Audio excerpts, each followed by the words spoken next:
They had 2 classics fights at UFC 59 and 106. We're also joined today by UFC President Dana White, and I'm going to hand you over to Dana after these particulars. The prelims are going to be on FX, 8 p.m. in the East, 5 p.m. in the West, and the pay-per-view is going to start 10 in the East and 7 in the West. So with that said, I'm going to turn you over to Dana. Good morning, everybody. Thank you for calling in. We appreciate it. Who has the first question? If you'd like to ask a question today, please press star 1. If you're using a speakerphone, please make sure your mute function is turned off to allow your signal to reach our equipment. Again, that's star 1. We'll go first to Gareth Davies of the Daily Telegraph, London.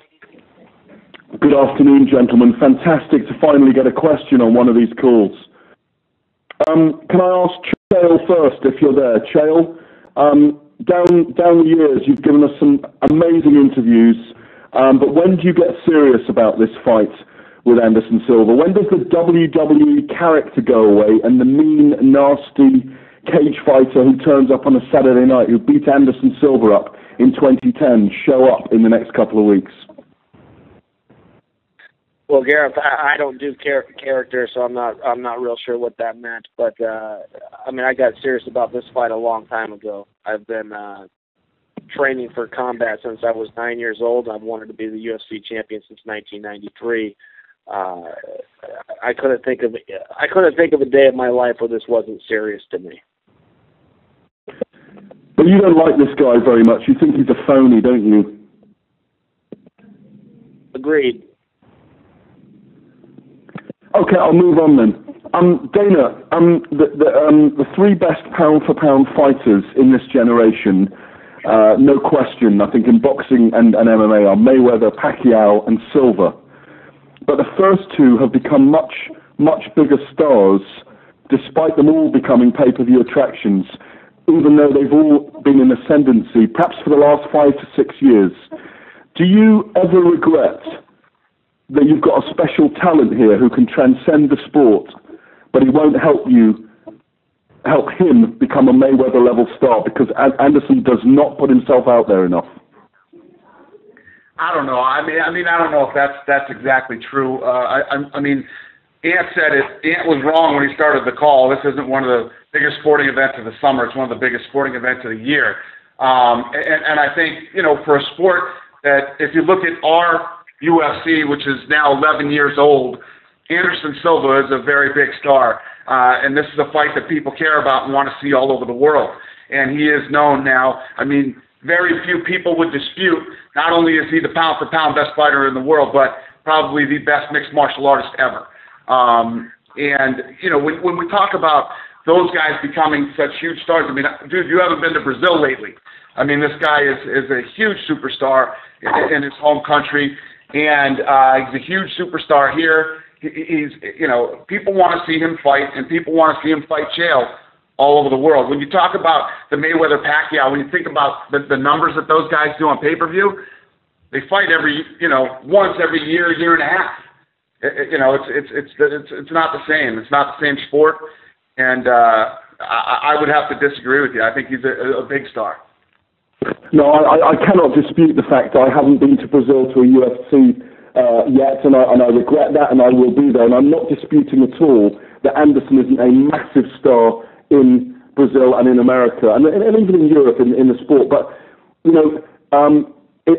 all I'm asking is, would you like to see him speak English more, do more interviews in English, look to be a crossover star, because he's so good, he's so brilliant, that he could be easily a crossover star across the world outside MMA, and I'm talking across the world. And maybe I'm pushing you hard on this, but I feel he could be a global star like Tiger Woods. Yeah, I don't disagree with you, but I would disagree in that. Listen, does the guy have to really work hard and try to speak English? People aren't showing up to hear this guy give speeches. You know what I mean? They're not showing up to hear him. You're showing up to watch what this guy does in the octagon. And when he gets in there, he's an artist. This guy does what no other mixed martial artist is able to do. He's able to do things that other guys can't. If you don't want to like or follow Anderson Silva because he doesn't speak English, I don't know. I don't know. I totally don't get it. You know what I mean? You show up to watch this guy fight. He could be a deaf fucking mute, for Christ's sake. It doesn't matter. What he does when he gets into the octagon is amazing. And that's what you're showing up for or paying to see. Yeah, just a few times, all I'm saying is the few times that Anderson has spoken English, he has charmed the pants off everyone, that's all. That's all I'm saying. Anderson, if I can ask a quick question for Anderson. Anderson, some of the things that Chael has said, things like he didn't know that they had the internet in Brazil, are clearly supposed to be ironic. But did he step over the line when he talked about your wife? Anderson, algumas das coisas que o Chael falou de você, falando do Brasil, falando que não sabia que o Brasil tinha internet, computador, mas ele passou do limite quando ele falou aquelas coisas da tua esposa. Esse cara é um marginal, é uma escória do esporte. Esse cara não merece estar dentro do UFC. É um cara que teve problema com a justiça americana. É um cara que teve problema com doping. É um cara que não respeita nada. Esse cara é um imbecil. E no dia 7 eu vou quebrar a cara dele. E todos os dentes da boca dele eu vou arrancar da boca dele. Well, first of all, Chael is a criminal. Chael's a criminal. He's been convicted of crimes. He doesn't deserve to be inside the octagon. And when the time comes and the time is right, I'm going to break his face and break every one of his teeth in his mouth. Thank you very much. And final question for Tito. Do we have Tito there? We do. Hi, Tito. Final question for Tito. All the Hall of Famers have suffered a bad beating in their final fight. What are you going to do against Forrest Griffin to make sure that you don't go down in history the same way that the other Hall of Famers so far have gone down in their last fight?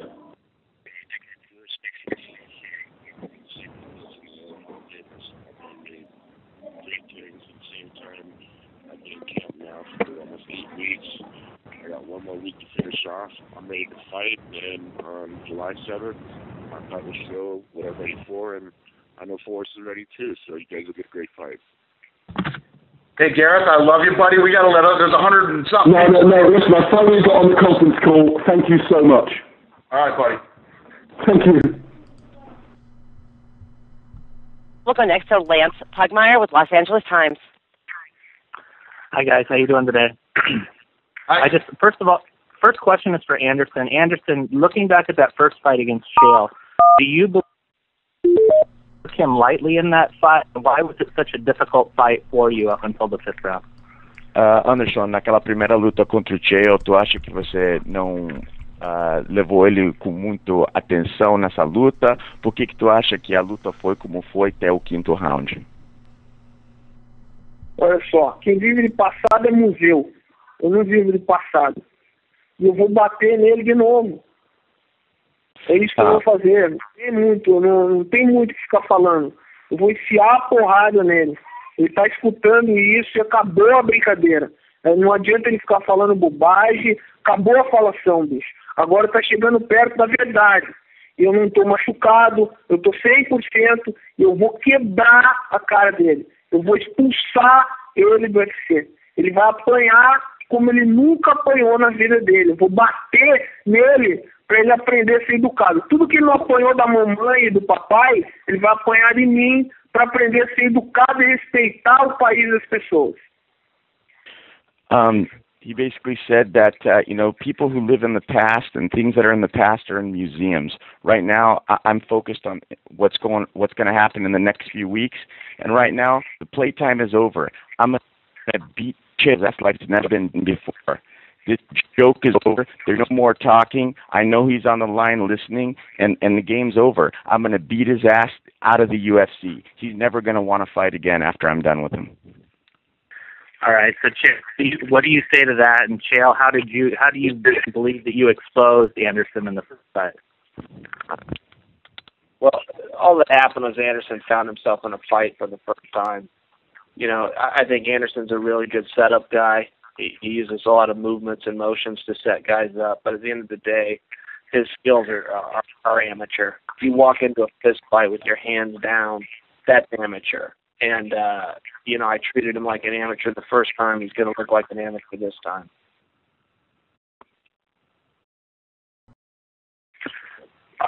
Do you really believe that? Do you really believe, all the things that this guy has accomplished in the octagon, that he has amateur-like skills?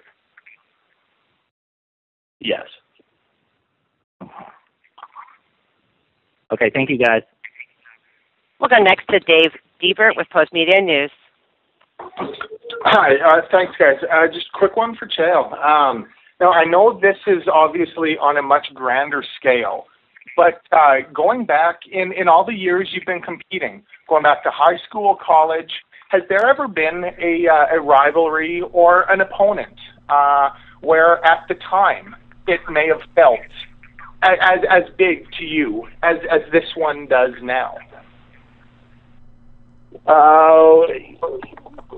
I got to tell you, the stakes are pretty high in this one. It's a big difference on what I did in college or in high school, where I was trying to score points on a guy, or I had an opponent trying to score points on me. I'm trying to hurt this guy. He's trying to do damage to me. So the stakes are much greater. This is the biggest sporting event of the summer, and and for a reason. And I heard somebody else compare it, and somebody said, well, what about the Olympic Games? I'm scratching my head and going, well, look, I love the Olympics, but let's be fair. Just because somebody's got the Olympics on in the background while their family's eating dinner it isn't exactly the same. It's not the same as selling out venues. It's not the same as people traveling to a destination, buying T-shirts, fighting with each other over work, placing bets, talking about something for 2 years, waiting for two guys to finally settle their business. There is no sport, there is no fight in the history of combat or in all of 2012 that's got as much weight and as much emotion, not just from fans and media, but from the athletes that are participating as this one. So, the stakes are completely different. And, I'm not playing around. He thinks that's funny to say he's going to break my face. Tell him I got 2 words for him: medium rare. All right. Dana, just to touch along something that, been touched on a couple times here. UFC 100 is still your guys' benchmark in terms of pay-per-view buys. What are you guys targeting for this event? One is that reasonable to hit 100 numbers, or is $1 million plus? Is that something that would be a success? Yeah, there's no doubt that we plan on doing over 1 million buys here, and yeah, we expect UFC 100 numbers. Okay. All right. Thanks very much, you guys. Thank you. We'll go next to Dave Meltzer with Wrestling Observer. First, I want to talk to, and thanks, by the way, for taking the time, but I wanted to talk to Tito about, it's kind of emotionally, what does it mean to you, that they named you to the Hall of Fame, and also, you're just a couple of weeks out of the final fight of your career. It's been a long journey. You were kind of a pioneer in the sport. What kind of emotionally, going into the final fight, what are you thinking? I think it's just preparation, prepare for the fight of your life. I've been waiting 15 years for this, for 15 minutes. Only 15 minutes of my life I'm going to have to give. So over the last 8 weeks, I've been given that 15 minutes, 3 hours, 4 hours, 5 hours a day, 6 days a week, and preparing for this fight. I know who Forrest is. I know how he fights, and I know how he likes to fight. And I'm trying to absorb as much as I possibly can for the next week. I've been doing it the last 8 weeks of continue on with the winning mentality.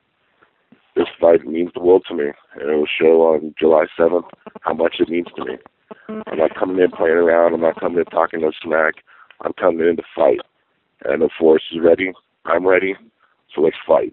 And this being inducted to the Hall of Fame, I'm very thankful to Dana, Lorenzo, for Tito for representing this to me. I think it's just a qualification, just showing that through the hard work and dedication that I put together on me, and through the UFC that I've grown, and I became the person I am today, and I'm thankful for it. And for Forrest, you fought Tito twice. As as far as like whether it's a rivalry or a grudge or something like that, I mean, what are you kind of thinking as far as, is it settling the score, or is it just this is just your next fight? I don't know. Obviously, we've got some history. It's the biggest fight to date. The thing is, you can't over-prepare for a fight like this because Tito's got too much time. He's got so much invested in this. Just doing his final fight. Just everything that's surrounded him recently. And his last couple fights not going the way we want him to. Well, I'm coming off the same thing. So, my whole thing is never lose 2 in a row. So. And for Dana, a couple of things. You've got a couple of Ultimate Fighter seasons coming up. By the way, is there a time frame of the next filming for a Brazil show, or a time frame when the next Brazil show is going to air, and also for the Australia, UK, and the US version? I mean, do you have any kind of coaches in mind and when those announcements are going to be made? I'm still working on it. And you'd mentioned the other night about Kane and Jr. Not being in Toronto. Can you kind of elaborate on, is there a time frame change, or is there just another venue that you're looking at doing that in? I have no other info. I'd like to keep this call. We got like over 100 and something people on here strictly to this card. I have nothing else. Okay, cool. Thanks. All right, thanks. And we'll go next to Jeff Wagenheim with SportsIllustrated.com. I have a question for Anderson. The first fight with Chael, the surprising thing was how much he outstruck you several times in the fight, because you're considered the top striker in UFC. So I'm sure you'll adjust to that. But how will you keep from being underneath him with Chael Sonnen on top of you for the better part of 4.5 rounds? Anderson, na primeira luta contra o Chael Sonnen, você é conhecido como um dos melhores strikers nesse jogo de MMA, e pareceu que o Chael pegou um pouquinho melhor de você em pé. Mas em outro assunto, na parte de wrestling e a parte de derrubar, como você vai não deixar ele ficar por baixo nele nessa vez? Olha só, por baixo, por cima, de lado, de pé, ele vai apanhar de novo. Ele vai apanhar muito. Vai apanhar. Dessa vez, não tem conversinha. Depois que entrar lá dentro, ele vai engolir todos os dentes da boca dele. Eu vou quebrar todos os dentes da boca dele. Eu vou arrancar dente por dentro da boca dele. Depois que eu bater nele, muita gente vai ficar assustada com o que vai acontecer com o esporte. Eu estou dedicado e preparado e principalmente designado a fazer uma coisa que ninguém nunca fez dentro do UFC. Quebrar o Chael Sonnen inteiro. Ele vai sair com a cara toda quebrada, braço quebrado, perna quebrada. Eu vou quebrar ele inteiro. E diga para ele está escutando. Ele vai apanhar muito. Ele vai sair de maca lá de dentro. It doesn't matter if I'm on the bottom, the side, the top. It doesn't matter. Chael Sonnen is going to get his ass kicked like he's never gotten his ass kicked before. What I'm going to do inside the octagon is something that's going to change the image of the sport. I'm going to beat his ass like he's never been beaten before. I'm going to make sure that every one of his teeth are broken, his arms are broke, his legs are broke. He's going to not be able to walk out there by him, out of the octagon by himself. I can guarantee that. And I know that he's listening. So the game's over. No more shit talking. It's on now.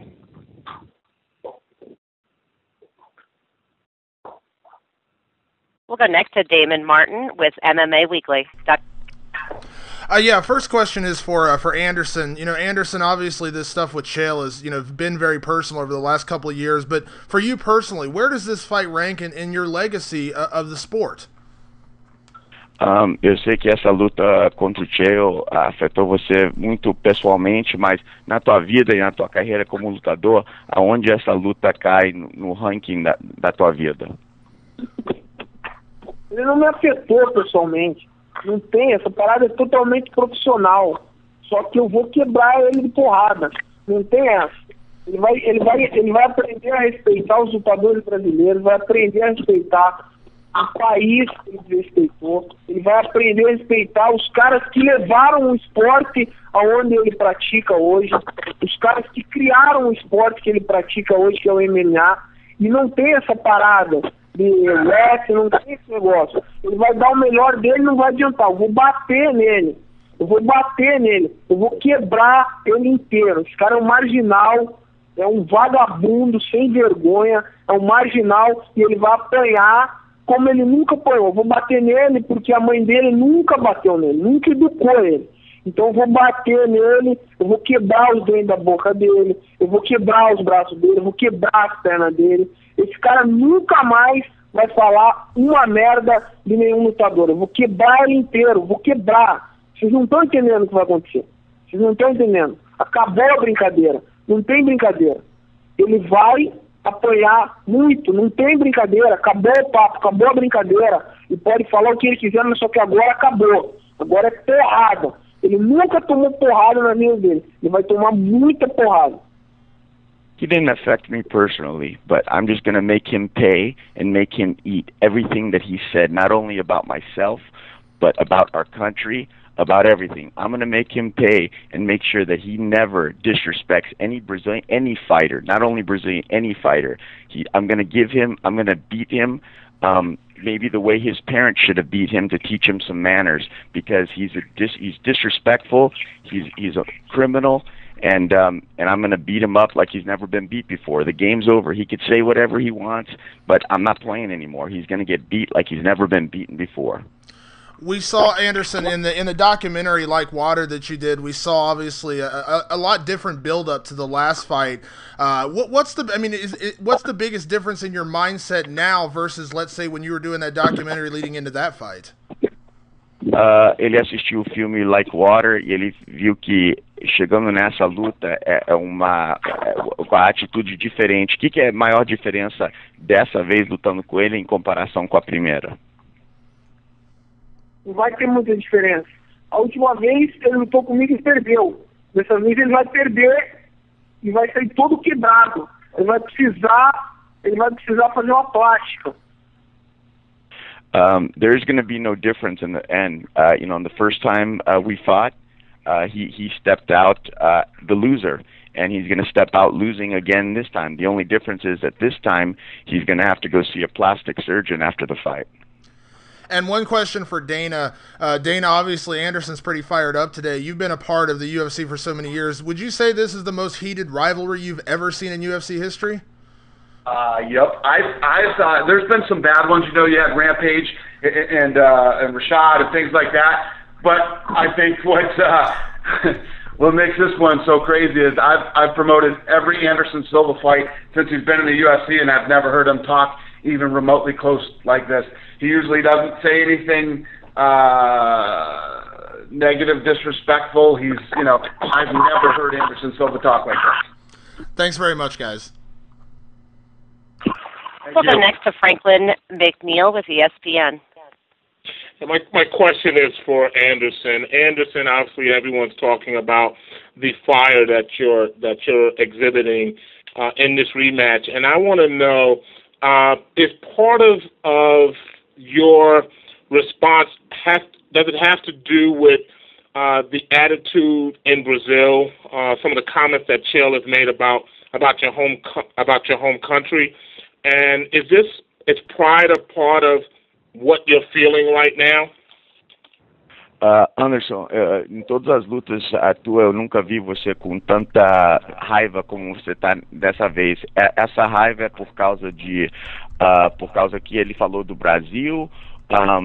Por que tem tanta raiva dessa vez?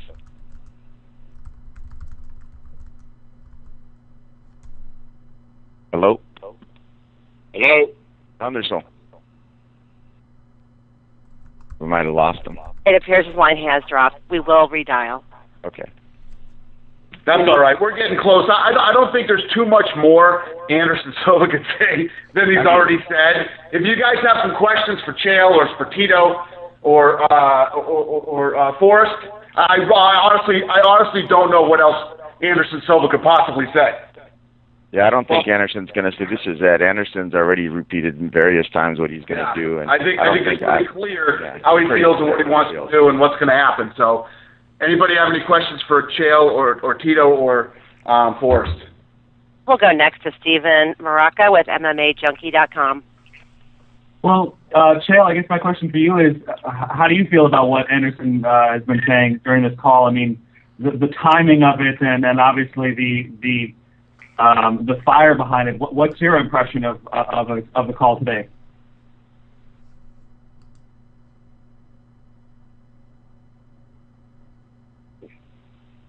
Hello? All right, it looks like we're going to have to wrap this thing up. I guess that's it. Guys, got anything for Tito or Forrest? We'll go next to Camila Ortiz with El Octagono. Hello, can you guys hear me? Dana, first of all, thanks for having us this conference call. I wanted to say the support that you've been getting, the UFC has been getting in Brazil is always amazing. But would you say that this fight card and all the fan expo will be bigger than the events that have been in Brazil? I think this is going to be. I think this is going to be the biggest sporting event of the year. Definitely the biggest fight of the year for us, and one of the biggest sporting events of the year. I think, yeah, it's a big week. It's a big weekend with the expo and with this huge fight. Yeah, it's going to be awesome. I'm looking very forward to it. And I was going to ask Chael Sonnen a question, but I'll ask you. He said that fans in the U.S. aren't that loyal. They seem to jump on fan wagons.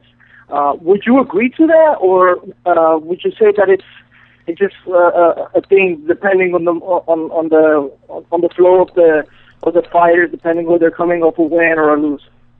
Yeah, I think it depends. It's unfortunate that these guys are involved in a sport where you're as good as your last fight. You know what I mean? You look at the Clay Guida thing that happened the other night. For 2 days, people were cheering and chanting Clay Guida. When he gets in the fight, starts fighting the way that he fought, and by the third round, they turned on him and were cheering for Maynard. It's the nature of this business. And I have one last question for. I guess this could go for Tito and for Forrest. Do you guys feel that the main event fight has taken focus away from the fact that this is I guess like a retirement fight? That you guys are huge names in the sport as well. No, not at all. Dana's doing his job. This is about the UFC. My job is to fight. And on July 7th, I'll fight. And I'm going to fight with my heart, I'm going to fight with my soul, and I'm going to get my hand raised. All right. Well, I appreciate you guys taking time to answer my questions, and we're definitely looking forward to this card, and the Fan Expo will be there in Vegas supporting you guys. Thank you. We appreciate it. We'll go next. All right, guys. That's it. I'm going to wrap this thing up. We appreciate you guys calling in and taking the time. Thank you very much, and we'll see you on the 7th.